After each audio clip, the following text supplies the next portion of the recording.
देव दिवाली का त्योहार, जिसे देव दीपावली भी कहा जाता है, कार्तिक पूर्णिमा के दिन मनाया जाता है। यह मुख्य रूप से वाराणसी में बड़े धूमधाम से मनाया जाता है और इसे देवताओं की दीपावली के रूप में माना जाता है। मान्यता है कि इस दिन देवता स्वर्ग से पृथ्वी पर आते हैं और गंगा किनारे दीप जलाकर दिवाली मनाते हैं। पौराणिक कथा। त्रिपुरासुर का वध एक अत्यंत रोचक और गूढ़ पौराणिक कथा है। यह कथा शिव महापुराण, पद्म पुराण और अन्य कई ग्रंथों में पाई जाती है। इस कथा के केंद्र में भगवान शिव, असुर त्रिपुरासुर और 3 महाशक्तिशाली नगर हैं, जिन्हें त्रिपुर के नाम से जाना जाता है। यह कहानी हमें धर्म, अधर्म और भक्ति के विभिन्न पहलुओं पर प्रकाश डालती है। त्रिपुरासुर का जन्म और तपस्या। त्रिपुरासुर असुर जाति के 3 भाइयों का समूह था, तारकाक्ष, कमलाक्ष और विद्युन्माली। इन तीनों भाइयों ने घोर तपस्या की और ब्रह्मा जी को प्रसन्न किया। ब्रह्मा जी के आशीर्वाद के बाद त्रिपुरासुर ने ब्रह्मा जी से अमरता का वरदान मांगा, परंतु ब्रह्मा जी ने अमरता का वरदान देने से मना कर दिया। इसके स्थान पर उन्होंने तीनों को यह वरदान दिया कि उन्हें 3 विशालकाय नगर मिलेंगे, जो लोहे, चांदी और सोने से बने होंगे। ये नगर त्रिलोक में विचरण करेंगे और ये तीनों नगर सहस्रों वर्षों के पश्चात एक विशेष क्षण पर एक सीध में आएंगे। तब ही इन्हें एक साथ नष्ट किया जा सकता है और यह कार्य केवल भगवान शिव द्वारा ही संभव होगा। त्रिपुरासुर के 3 नगर। त्रिपुर। ब्रह्मा जी के वरदान से त्रिपुरासुर के लिए 3 नगरों का निर्माण हुआ। एक लोहे का नगर तारकाक्ष के लिए, 2 चांदी का नगर कमलाक्ष के लिए, 3 सोने का नगर विद्युन्माली के लिए। ये नगर आकाश में विचरण करते थे और किसी भी देवी देवता के लिए अजेय थे। त्रिपुरासुर और उनके अनुयायी इन नगरों में रहने लगे और असीम शक्ति और वैभव का अनुभव करने लगे। इस अपार शक्ति और वरदान से त्रिपुरासुर का अहंकार बढ़ने लगा और उन्होंने देवताओं को चुनौती देनी शुरू कर दी। त्रिपुरासुर का अत्याचार और देवताओं का भय।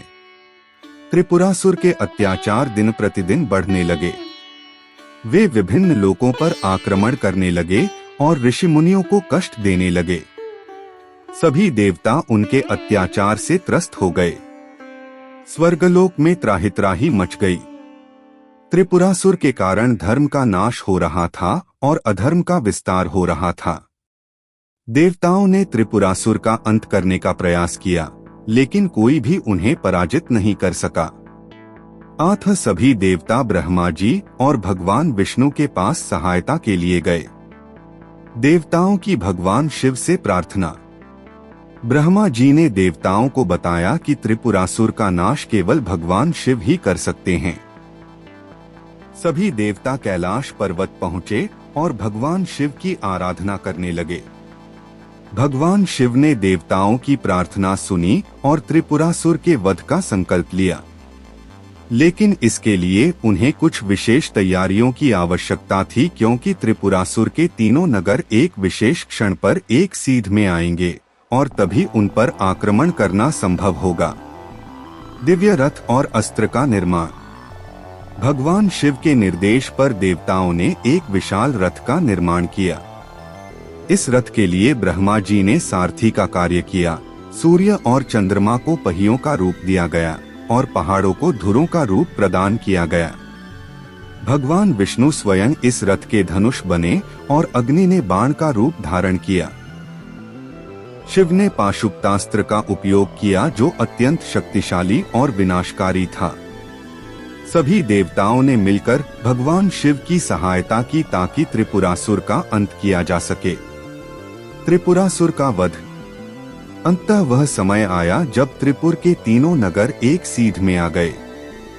जैसे ही यह विशेष क्षण आया, भगवान शिव ने अपने दिव्य धनुष पर बाण चढ़ाया और त्रिपुर का लक्ष्य किया। उनके धनुष की टंकार से संपूर्ण ब्रह्मांड कांप उठा। भगवान शिव ने अपने बाण से त्रिपुरासुर के नगरों को भस्म कर दिया। उनके इस बाण ने तीनों नगरों को एक ही बार में नष्ट कर दिया। इस प्रकार त्रिपुरासुर का अंत हुआ और उनके आतंक से देवताओं, ऋषिमुनियों और समस्त प्रजा को मुक्ति मिली। शिव को त्रिपुरारी के रूप में सम्मान। इस अद्वितीय कृत्य के पश्चात भगवान शिव को त्रिपुरारी के नाम से भी जाना गया, जिसका अर्थ है त्रिपुर का नाश करने वाले। इस महाकाव्य घटना के बाद भगवान शिव की भक्ति और शक्ति का बोध सबको हुआ और सभी देवताओं ने उनकी स्तुति की। त्रिपुरासुर वध की यह कथा हमें सिखाती है कि अधर्म चाहे जितना भी शक्तिशाली क्यों न हो, उसका अंत अवश्य होता है। भगवान शिव ने केवल अपने बाण से त्रिपुरासुर का अंत ही नहीं किया, बल्कि यह भी बताया कि जब भी अत्याचार और अधर्म बढ़ता है, तब धर्म की स्थापना के लिए देव शक्तियां सदैव तैयार रहती हैं। उत्सव का महत्व।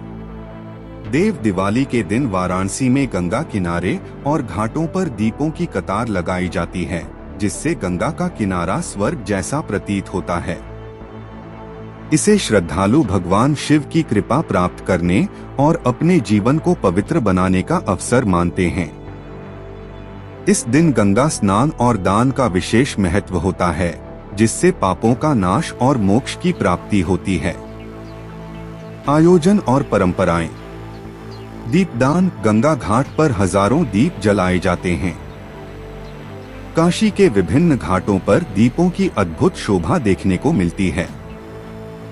आरती। इस दिन गंगा आरती का भव्य आयोजन होता है, जिसमें हजारों लोग भाग लेते हैं। भजन कीर्तन। विभिन्न धार्मिक स्थलों पर भजन कीर्तन का आयोजन होता है, जिसमें श्रद्धालु भक्तिभाव से भगवान का गुणगान करते हैं। देव दिवाली का महत्व। आज के समय में देव दिवाली न केवल धार्मिक आस्था का प्रतीक है, बल्कि यह हमारी सांस्कृतिक धरोहर का भी हिस्सा है। वाराणसी में यह पर्व एक पर्यटन आकर्षण का केंद्र बन गया है, जहां देश विदेश से लोग इस अद्भुत दृश्य का आनंद लेने आते हैं। इस प्रकार देव दिवाली का पर्व हमें यह संदेश देता है कि ईश्वर के प्रति हमारी श्रद्धा और भक्ति हर परिस्थिति में बनी रहनी चाहिए। यह हमें पवित्रता, धर्म और सत्य के मार्ग पर चलने के लिए प्रेरित करता है। नमस्ते। हमारे चैनल पर आपको मिलेंगी दिलचस्प कहानियां, जो आपके दिल को छू जाएंगी और सोच को नई दिशा देंगे। हर कहानी में छुपी है एक नई सीख, एक नया जज्बा। आपका प्यार और साथ के बिना ये सफर अधूरा है। अगर आपको हमारी कहानियां पसंद आएं, तो कृपया लाइक करें और शेयर जरूर करें, और चैनल को सब्सक्राइब करना ना भूलें। आपका एक छोटा सा समर्थन हमें और बेहतर कहानियां सुनाने का हौसला देगा। धन्यवाद।